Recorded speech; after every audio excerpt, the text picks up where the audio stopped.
Isang mapagpalang araw naman pong muli sa ating lahat mga Sir, Madam, Idol. Muli ang inyong lingkod ay nagbabalik upang magbahagi na naman sa inyo ng ating munting kalaman sa pagtatari. Ang tatalakayin natin ngayon or ang aking ipapakita sa inyo ay ang paggamit ng pangkaliwang MRM boots sa kanang paa ng manok. So, ano pang inaantay natin? Simulan na natin. Baka simulan pa ng iba.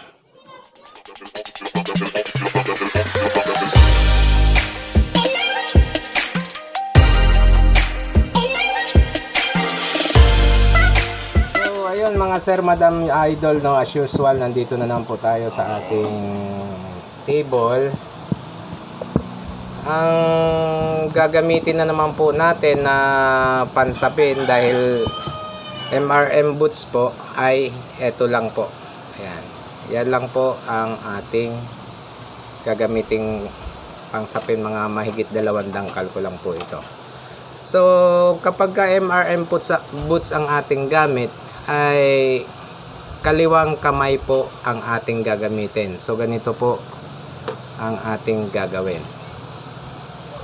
Ayan.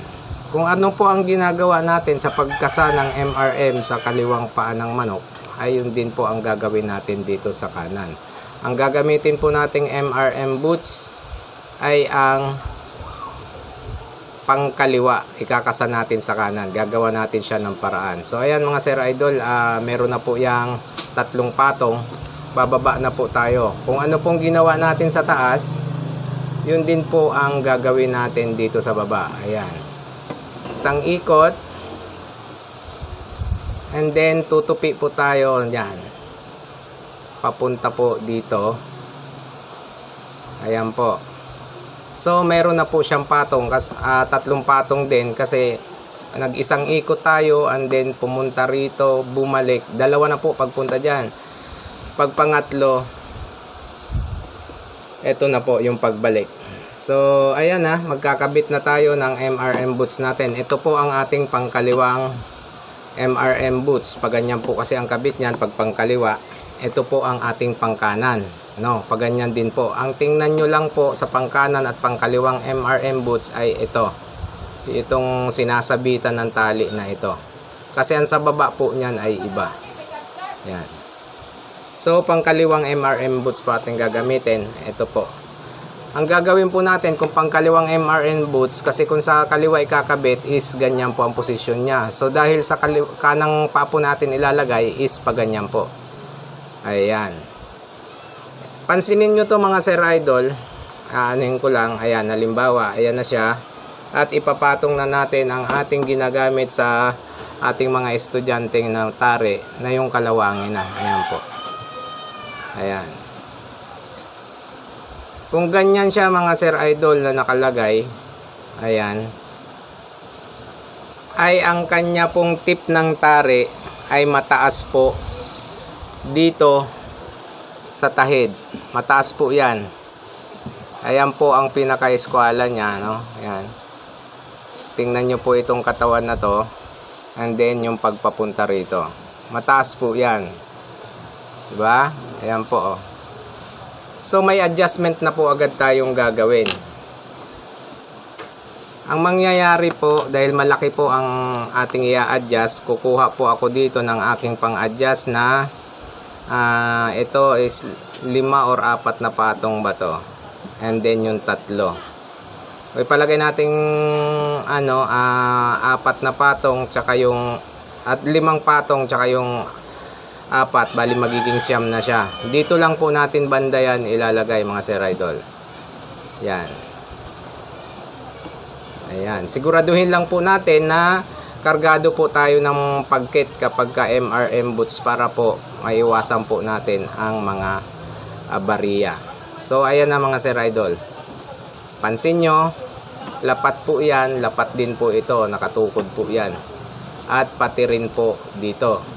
So ilalagay na natin ang ating paunan, gagamit tayo ng medium.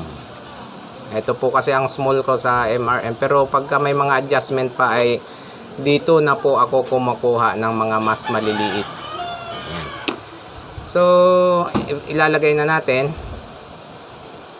Pag nilagay na naman niya natin mga Sir Idol ay meron pong ano ito, parang siso. Ayan. Kung pansinin nyo, kung ididiin ko itong dito, ito po ang nakaangat. So ibig sabihin ang tari natin is tumba po dito. Ngayon kung ito naman po ang aking ididiin, ito naman po ang nakaangat. So sisilipin natin yan kung saan ang dapat para tumama siya sa asintang ating gagawin. Ang ating asintang gagawin ay LP. So ang gagawin kong adjustment dito, hindi po ako dito magkakalang dito, no? Ito po yung ating isang set na naman ng pangkalang. Nasa sa inyo kung gaano po kasi kalaki ang adjustment na ilalagay. Kung dito po ako magkakalang, ang tari po natin ay tutumba po papasok. Ngayon ay dahil gusto ko siyang palabasin, dito po ako magkakalang. Ha? Okay. Ito na siya mga Sir Idol. Iikutan na natin ito ng isa. Ng isang ikot. Ayan. Isa. And then kung sa kaliwang MRM po tayo, dito po tayo dumadaan eh. Pero kanan po ito, dito ko po siya padadaanin. Dahil po, kung dito ay hindi po siya malalak ang leeg ng ating MRM boots. So ayan, tinupi na lang po natin dyan ang dulo. So tulad ng sinabi ko, is dito tayo maglalagay dahil ayan nga po ang magiging resulta po niyan, no? Ang ating gamit na tari ay ang sinauna. Ayan po, pansinin nyo, idiniin ko doon, ayan, nakaawang po ito, no, yung kanang garol. Ngayon, kung iyan naman po ang aking didiinan, ito naman po ang nakaawang. So, dito po ako magkakalang para po makuha ko po yung asintang gusto ko. Dito po ako magkakalang. Ayan po, paganyan lang po. Ayan. Tapos iyan, itupiin na po natin doon sa loob. Hilutin natin para po i-press po natin siya para talagang kapag ihinataw ni manok ay hindi na po siya lulubog. Ayan, kakabit natin mga Sir Idol.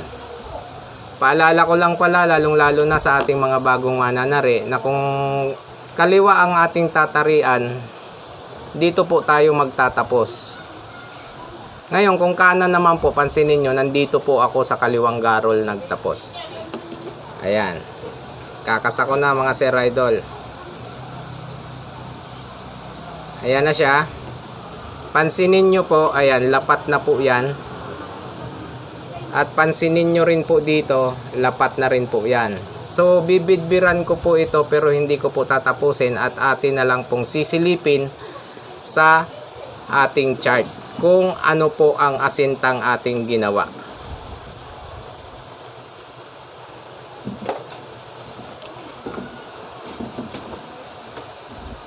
Ayan mga Sir Idol. Kaliwang kamay po ang gamit natin sa pagbidbid. Dahil po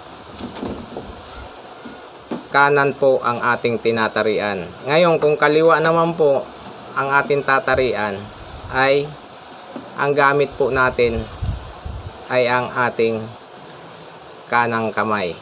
So ang ganito lang po siya mga Sir Idol, at mamaya i-explain ko na naman sa inyo yung ating asintang ginawa. Yan. So ilalak natin. Ngayon sisipatin natin mga Sir Idol kung saan ang asintang ating ginawa sa posisyon na yan. Ayan na. Yan, sa ganyang sistema, kung mapapansin nyo, malayo po siya sa prop 2. Ang laki po ng ating bikat, no? Yung naka-B mula sa tari papunta po doon. At pag sinipat po natin yan, ayan po, na nakabaybay siya sa tahid, no? So mga nagsisilip sa tuhod, ganyan po. Dito po tayo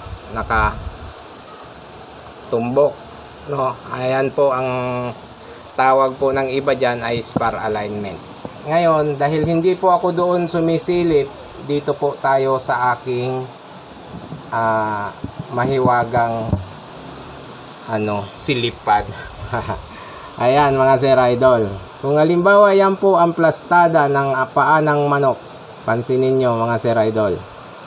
Ayan Ito po ang ating LP. Yan. Naandyan po tayo. Ito po ang ating CA. Itong gitnang guhit na to. Ito po ang ating RP. So, ayan po tayo mga Sir, Madam, Idol. Tayo po ay naka LP. Ayan. So, ito lang po ang aking diskarte mga Sir, Madam, Idol kapag ka ako ay nagkakasa ng kanan gamit ang kaliwang MRM boots kasi dati wala pa akong pangkanan na MRM boots kaya po umorder po ako ng dalawa. Ayan. Marami pong mga nagme-message sa akin or nagte-text sa mga gusto pong mag-avail ng MRM boots po, no? Pwede nyo pong i-type na po ang Bongis Red Sea at mag-message po kayo doon. Yun po ay ang kanyang Facebook na ginagamit. Bongis Red Sea. Doon po ako umorder ng MRM boots. Or pakitext siya sa number na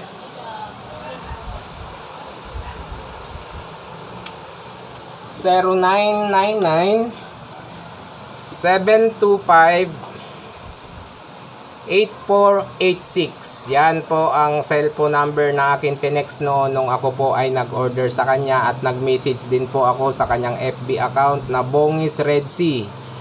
Cellphone number 0991-725-8486. So, ayan mga Sir Idol, sana nagustuhan nyo po ang ating ibinahagi ngayong araw na ito patungkol sa ating munting kaalaman ng pagtatari. At sana ito ay inyong kapulutan ng konting diskarte dahil ito lang po ang aking diskarteng ginawa noon nung ako po ay wala pang pangkanan na MRM boots. Ang kaliwa po ang aking ginamit at ginawan na lang po ng paraan. At gantong paraan po talaga ang aking ginagawa. Dahil magkaiba po ang pangkaliwa at ang pangkanan na MRM boots. So, ayan mga Sir Idol. And good luck sa inyong lahat. Shout out sa lahat ng ating subscriber na patuloy na sumusuporta. Maraming salamat po sa inyong walang sawang pagsubaybay. And shoutout kay Bongis Red Sea sa ating MRM boots na ino-orderan. Ayan. Hanggang dyan lang muna mga Sir, Madam, Idol. Bye-bye!